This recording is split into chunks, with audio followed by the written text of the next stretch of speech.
Olá pessoal do nono ano, vamos dar aí finalização ao nosso terceiro bimestre e com isso aí nós vamos trabalhar com o capítulo 13 que vai falar exclusivamente sobre a região que é a Oceania, né? Uma região aí que teve início o processo de ocupação tardio, que é chamado de novíssimo continente, então, pelos europeus, tá? Nós vamos trabalhar principalmente duas áreas, duas regiões, dois países, que são quem? A Austrália e a Nova Zelândia. Mas antes disso, aí vamos conhecer o espaço geográfico da região que é a Oceania, né? Como nós podemos perceber aqui, ó, a Oceania ela vai ser um continente formado principalmente por inúmeras ilhas. Ilhas essas que em sua maioria vão ser inabitadas, né, pela pequena quantidade, e em outros casos vão ser ilhas gigantescas que vão formar um dos maiores países do mundo, como é o caso da Austrália, tá? Nós temos como principal ilhas três delas: a Austrália, como foi falado, a Nova Zelândia, né, e a Papua Nova Guiné, que são os três maiores países. São países insulares, ou seja, são países formados aí de ilhas, né? Enquanto isso, aí nós vamos ter três caracterizações para diferenciar o espaço geográfico aqui da Oceania, tá? Nós vamos ter a Melanésia. A Melanésia são o conjunto de ilhas formada pelas maiores, as mais habitadas, né, no qual temos aí a Austrália e a Nova Zelândia e as ilhas maiores, né? Nós temos a Micronésia, que são ilhas, em sua maioria, que pertencem ainda a outros países, como é o caso das Ilhas Marshall, que pertencem aos Estados Unidos, né? E temos também a Polinésia, que são as menores ilhas nessa região da Oceania, que muitas delas são ilhas que não são ocupadas por populações, por serem ilhas minúsculas, né? Que fogem aí a questão da ocupação humana, tá? Então nós temos Polinésia, Micronésia e Melanésia. Um continente com datas diferentes. Por quê? Porque nós sabemos que como a Terra ela é redonda, né, infelizmente o Sol não pode iluminar ela toda, né, até porque existe um Sol e como ela é redonda. O que nós vamos perceber aí, né? O continente é cortado pela linha internacional da data. O que é essa linha? Essa linha é o oposto ao meridiano de Greenwich, né? O meridiano de Greenwich possui 0 grau, é o meridiano aí que vai cortar a Terra entre Oriente e Ocidente, né? E o oposto ao Greenwich nós temos a linha internacional da data. Vocês podem perceber que ela não é uma linha reta, né? Ela possui essas ondulações, devido a que? Aos processos aí que nós vamos ver agora. O continente é cortado pela linha internacional da data, né, que equivale ao paralelo 180 graus, certo? Que é o oposto aí do 0 grau, que é o Greenwich, e determina a mudança da data ao ser cruzada, ou seja, se eu estou nessa região aqui à direita, que é a região oriental, e se eu atravessar para a esquerda, né, eu vou aumentar um dia. Ao contrário, se eu estivesse nessa região esquerda e viesse para a direita, eu ia diminuir um dia, né? A gente sabe que a região oriental é a região mais adiantada do globo e a região ocidental é a região mais atrasada do globo, devido ao quê? Devido aos fusos horários, 12 para a direita, 12 para a esquerda, tá? O que nós vamos perceber aqui também? Em 1884, foi difundido os fusos horários, a gente já trabalha com ele desde o 6º ano, principalmente, né? Samoa fica nessa região aqui, ó. Deixa eu pegar aqui a região de Samoa. Samoa é aqui, ó. Samoa, ela fica nessa região do Pacífico, né? Fica basicamente em cima, cortada pela linha internacional da data, né? E Samoa foi colocada para a parte asiática. Pouco tempo depois passou para o lado americano, ou seja, Samoa ela era para estar nessa parte asiática aqui, ela foi cortada para fazer parte da região asiática no século XIX. Mas o que acontece no século XIX? No século XIX, Estados Unidos começam seu grande poder econômico e Samoa então passa a trabalhar exclusivamente a sua economia com os Estados Unidos. Então ela passa a fazer parte do lado, né, ocidental do globo, certo? Em 2011, devido ao crescimento asiático, né, o interesse de Samoa mudou o país e ele, no caso, passou novamente para o lado asiático, tendo apenas apenas 3 horas de diferença entre a China como a Austrália, né? Que temos a cidade aí principal, Sydney. Ou seja, Samoa ela vai mudar novamente em 2011. Agora você pode perceber que Samoa, né, a linha internacional da data, ela vai dar essa curvatura para incluir Samoa, a região oriental, né, fazendo com que Samoa ela passa a inserir o seu comércio com as regiões da China, que é a maior economia da Ásia, né, e também de Sydney aqui na Austrália, certo? Tendo apenas 3 horas de diferença de um para o outro. Tá? Agora a diferença vai ser de um dia entre Samoa e os Estados Unidos. Outra ilha que acompanha as mudanças foi Tokelau, devido às suas ligações administrativas com Samoa. Ou seja, 2 ilhas aí tiveram essa mudança drástica nos fusos horários devido à mudança econômica mundial.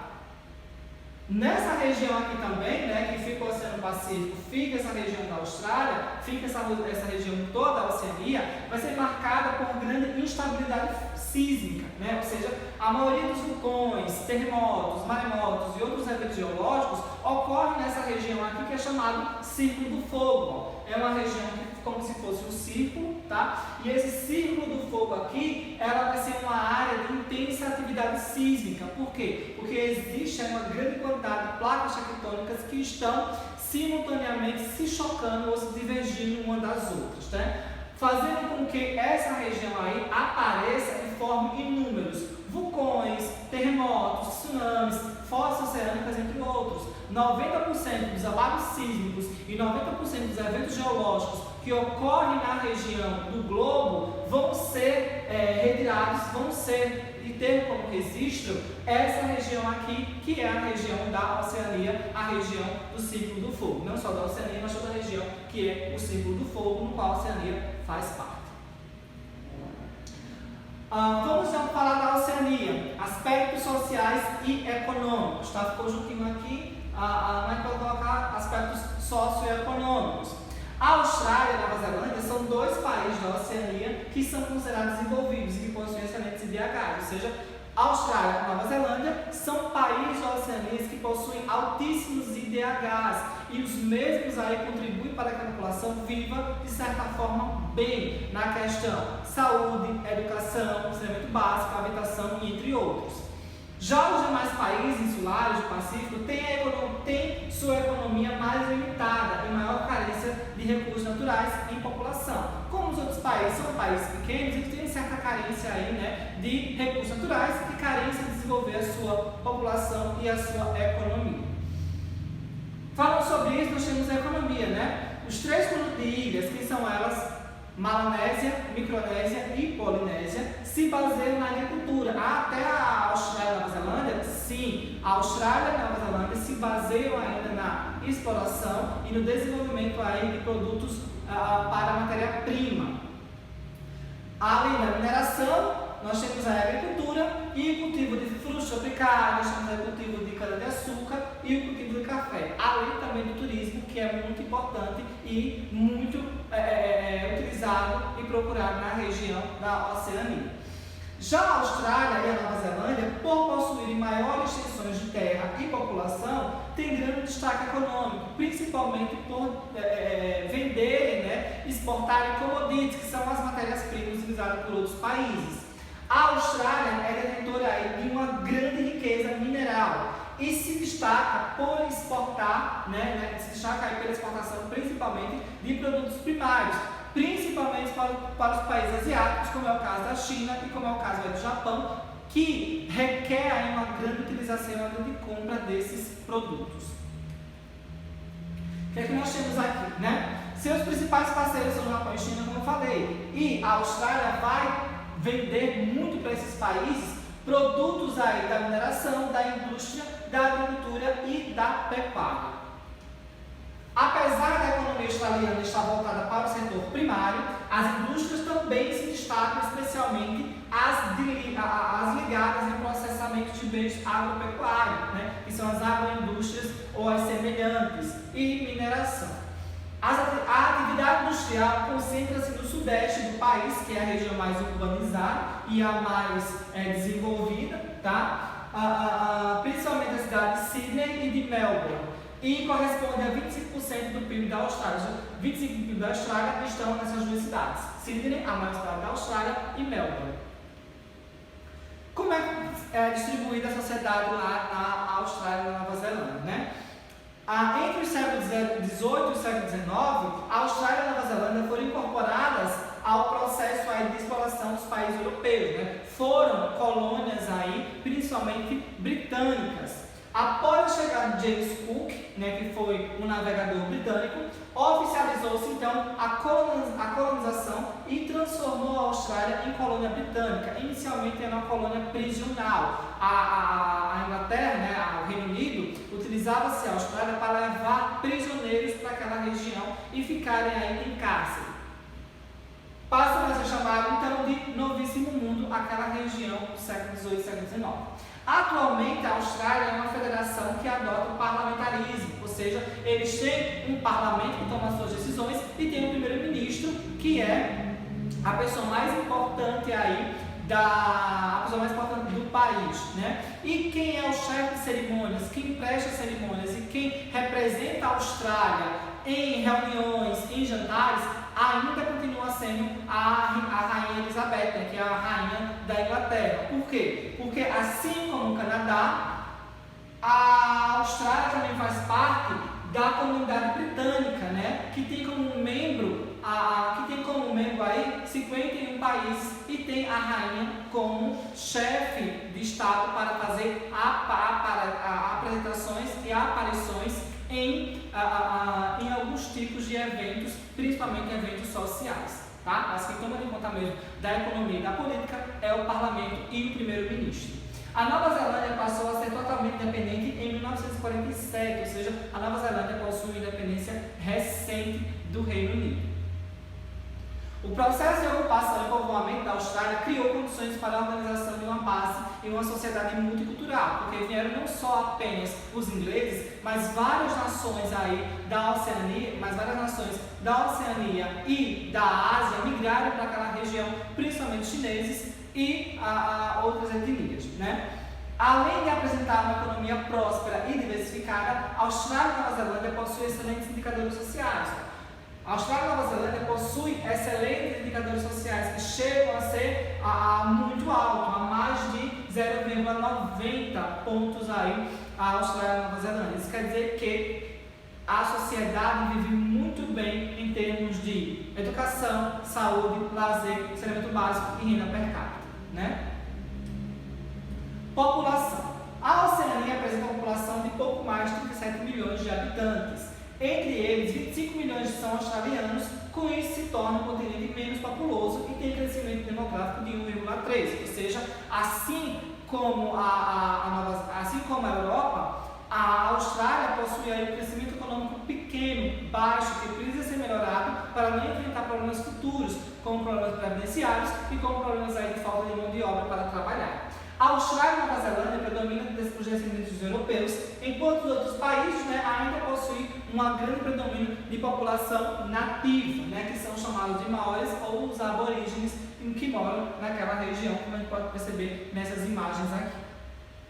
Os descendentes dos europeus correspondem praticamente a 30% da população. Já os maoris, que estão na região da Nova Zelândia, né, representam aí cerca de 14%, entre outras etnias que estão naquela região. As regiões neozelandesas mais populosas e urbanizadas são as cidades de Wellington, Auckland, Chiltern e Hamilton. Já a Austrália, antes da chegada dos europeus, era ocupada em sua maioria pelos aborígenes, que são os nativos lá australianos. A intenção dos colonizadores era dizimar os povos nativos. Tiveram uma entrada, né? Tiveram uma ocupação pacífica, mas com o passar do tempo, o objetivo era dizimar, matar, eliminar todos os povos nativos daquela região, tendo como uma ocupação aí apenas de população típica europeia. Com isso aí promoveu uma chamada limpeza étnica, que foi o genocídio em massa da população que morava, né, naquela região, que são os aborígenes. Com isso, a ocupação australiana se estabeleceu como um massacre dos povos nativos a parte do litoral, gerando sua migração para o interior. Né? Os nativos começaram a migrar, fugirem do massacre, né? Fugirem do genocídio. Na sua maioria, para o interior, tiveram que ir às pressas, correndo, para se salvarem no interior da Austrália. Atualmente, os aborígenes são vítimas do preconceito e da segregação espacial, já que eles não tiveram aí a grande importância no período aí de colonização, que tiveram como principal causa e alvo a sua disseminação. Pode-se comparar o processo de extermínio e a aculturação ocorrida na Austrália ao massacre dos povos indígenas durante o processo de colonização aqui na América, né, e também pelo processo de neocolonização lá na África, que foi o quê? Um grande processo de extermínio, genocídio por parte dos europeus e perda da cultura, né? A anulação da cultura daqueles povos, já que não tinha pessoas para enaltecer a sua cultura. Tendo como consequência genocídio, né? Muitos deles causados por massacre, muito também causados por doenças que foram trazidas pelos europeus. O etnocídio, que é o quê? Uma grande perda da identidade daqueles povos, perda cultural. Atualmente restam 2% da população aborígene na Austrália e elas vão se concentrar onde? No interior, né? Sendo aí segregados, sendo uma população que mais sofre com problemas urbanos. Nós temos também aqui as regiões onde estavam os aborígenes. Você pode perceber que os aborígenes eles ocupavam essa região leste da Austrália, né? Sua maioria foram dizimados, eles sofreram esse massacre e os que conseguiram sobreviver, 2%, moram aqui no interior, próximo aos desertos.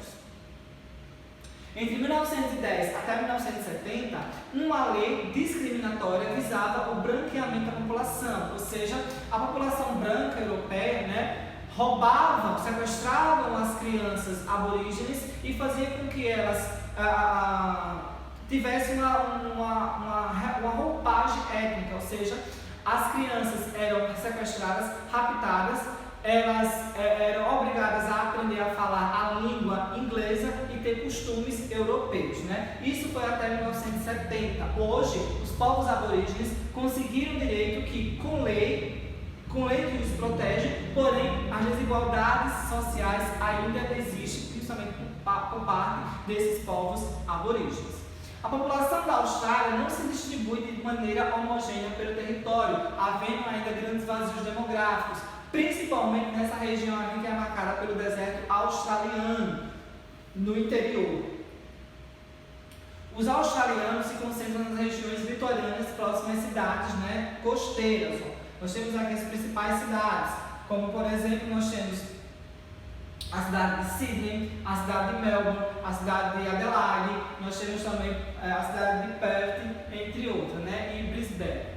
As áreas centrais da Austrália apresentam aí desertos, porém o governo incentiva a ocupação dessas áreas, né, dando aí incentivos à população a migrarem e se localizarem nessa região aqui, que é um deserto, região praticamente inabitável devido a esses processos aí climáticos e fatores aí naturais, ok? Para finalizarmos aí, vocês ficam na página 60 até a página 62 com a atividade que nos veremos na próxima aula. Até mais!